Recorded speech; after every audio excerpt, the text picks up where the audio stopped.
요한일서 4장 1절로 6절입니다.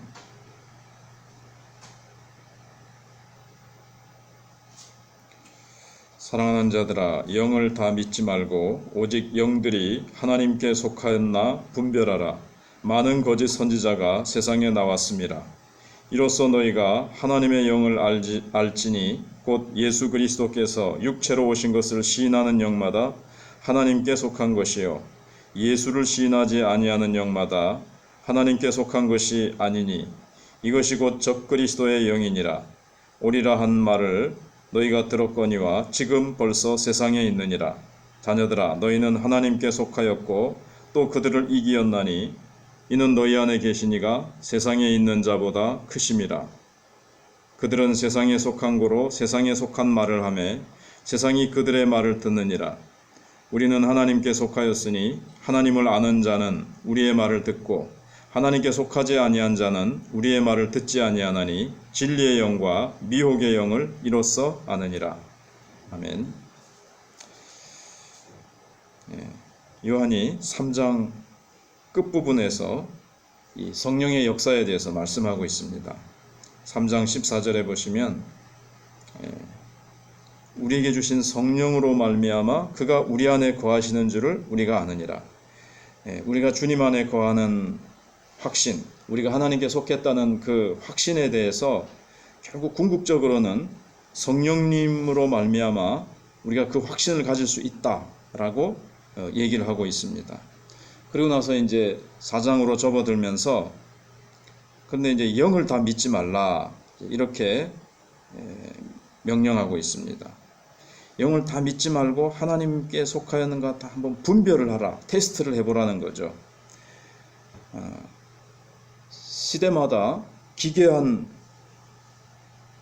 이상한 종교들, 이단들이 범람해 왔습니다. 왜냐하면 거짓 선지자들이, 그러니까 진짜가 있으면 항상 이 짝퉁이 있죠. 모방하는 자들이 있습니다. 이 사단은 하나님을 모방하고 또 참 생명인 이 기독교를 모방하는 그런 거짓 선지자들이 있습니다. 하나님의 진짜 계시인 이 진리를 모방해서 자기들도 하나님의 계시를 받은 것처럼 그렇게 사람들을 미혹하고 사람들을 자기네 편으로 이제 끌어들여서 멸망으로 이끌어가는 자들입니다. 항상 교회 주위에서 딱 그들도 성경을 들고 기독교인 것처럼 자기네들이 어떤 계시의 현현자인 것처럼 해서 나타납니다. 이 시대에 이제 대표적인 한국교회에 득세하고 있는 세력은 우리가 잘 알고 있는 대로 이제 신천지죠. 한때 굉장히, 지금은 조금씩 쇠해지는 면이 있습니다만은 그래도 지금도 활동하고 있고 많이 그 교회에 피해를 준 단체가 바로 신천지입니다. 그 외에도 하나님께로부터 내가 계시를 받았다. 몰몬교, 그 다음에 여호와의 증인, 여러 그런 종교들이 있죠. 잘못된 종교도 있고, 그 다음에 우리나라도 신천지를 보면 이 기독교라는 이름이 붙어가지고 얼마 전에도 어떤 사람하고 얘기를 하다 보니까 이 기독교인 줄 알고 있고 이만희 목사라는 이름을 붙이니까 이게 같은 기독교의 계통의 목사라고 알고 있고 기독교라고 알고 있는 거예요. 근데 목사들이 그렇게, 물론 잘못된 목사라고 알고는 있습니다만은 그렇게 많은 돈을 가질 수가 있느냐, 이제 이런 식으로 얘기를 합니다. 거짓 선지자들이 너희들 가운데서 여기 나타났다. 세상에 나왔습니다. 많은 거짓 선지자가 세상에 나왔습니다. 우리 주변에도 결국 이런저런 하나님의 말씀을 받았다. 근데 문제는 뭐냐면 그들도 자기네들이 말하는 것의 진실성을 입증하기 위해서 이게 진짜다라는 걸 사람들에게 얘기하려고 성령을 얘기한다는 겁니다. 성령이 그렇게 말씀하셨다. 그리고 모세가 뱀을 막 이렇게 변화시키고 기적을 행하니까 애굽의 술사들도 어느 정도는 따라합니다. 그런 것처럼 어느 정도 기적을 행할 수 있고 어느 정도 신비한 어떤 역사를 일으킵니다. 그래서 사람들은 신비한 것에 상당히 관심을 가지고 거기에 혹합니다. 그런 거 좋아하죠. 그래서 나는 귀신을 쫓아낼 수 있고 병도 고칠 수 있고 뭐도 할 수 있고 이런 능력을 가졌다. 그러면서 여호와께서 하나님께서 내게 말씀하시기를 하면서 얘기를 합니다.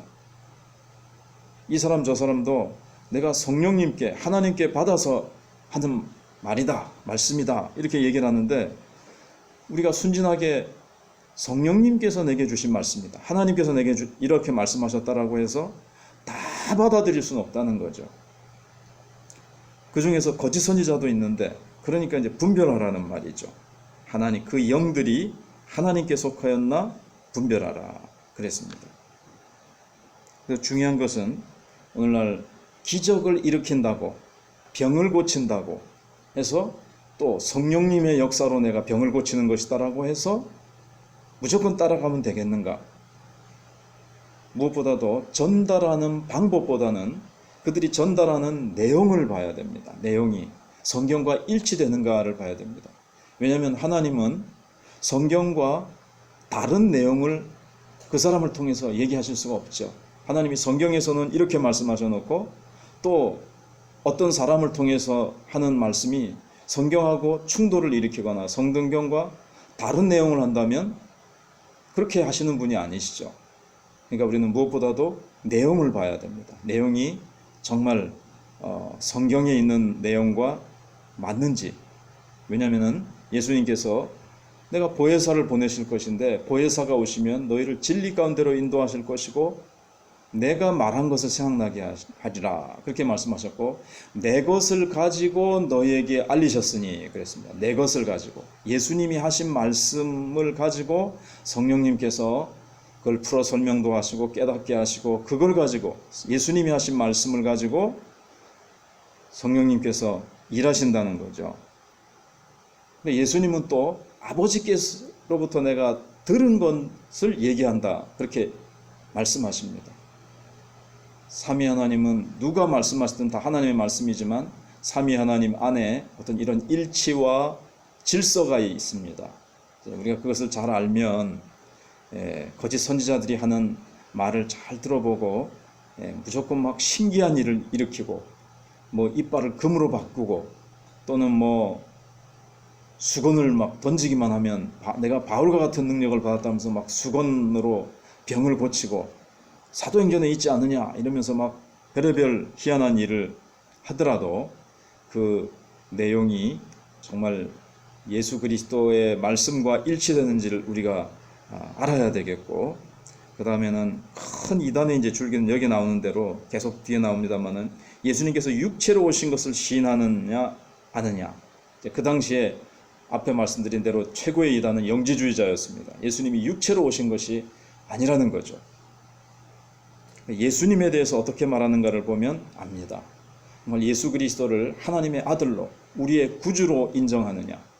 신천지나 뭐 하나님의 교회나 이런 사람들이 예수님을 우리의 구주로 우리를 구원하는 중보자 메시아로 그 예수님은 신성을 가지신 동시에 인성을 가지신 분으로 인정하느냐를 가지고 우리는 이단을 분별할 수가 있습니다. 예수님의 신성만 인정해도 이단이고 인성만 인정해도 이단입니다. 예수님을 높이지 않고 이만희를 높인다든가 뭐 안산홍 씨를 높인다든가 안산홍 씨가 죽고 나니까 그 아내인 장길자 씨를 또 높인다든가 예수님보다 더 높이는 이런 것들을 보면 성령님은 그렇지 않거든요. 성령님은 예수님을 높이고 예수님께로 사람들을 인도하기 위해서 오셨다고 했기 때문에 우리가 그것을 보면서 분별할 수가 있습니다. 점점 더 이단과 또는 교회 안에서도 많은 이상하고 잘못된 복음에서 조금씩 이렇게 벗어나서 차츰차츰 이렇게 벗어나고 있는, 그래서 우리를 유혹하고 있는 수많은 거짓 선지자들이 있고 잘못된 지도자들이 있다는 것을 우리가 깨어서 늘 분별할 수 있어야 되겠습니다. 여기 분별하라고 했기 때문에 우리는 무조건 다 받아들이지 말고 누가 한 말에 대해서 누가 아무리 기적과 권능을 행한다 할지라도 기적과 권능이 아니라 그 영이 하나님께 속했는지를 잘 우리가 분별해야 되겠습니다. 이 4장 뒤에는 계속해서 분별하는 법에 대해서 사도 요한이 얘기를 하고 있습니다. 우리는 이 시대에 정말 예수님이 오실 날이 가까울수록 적그리스도의 세력, 거짓 선지자들이 더 많이 나타나서 사람들을 미혹할 것이기 때문에 우리는 말씀을 더 깊이 알고 우리는 더 성령님께 붙잡혀서 잘못된 성령의 역사라고 하지만 사실은 성령의 역사가 아닌 것을 잘 분별할 수 있는 분별력을 우리는 더 가지고 있어야 되겠습니다. 기도하겠습니다.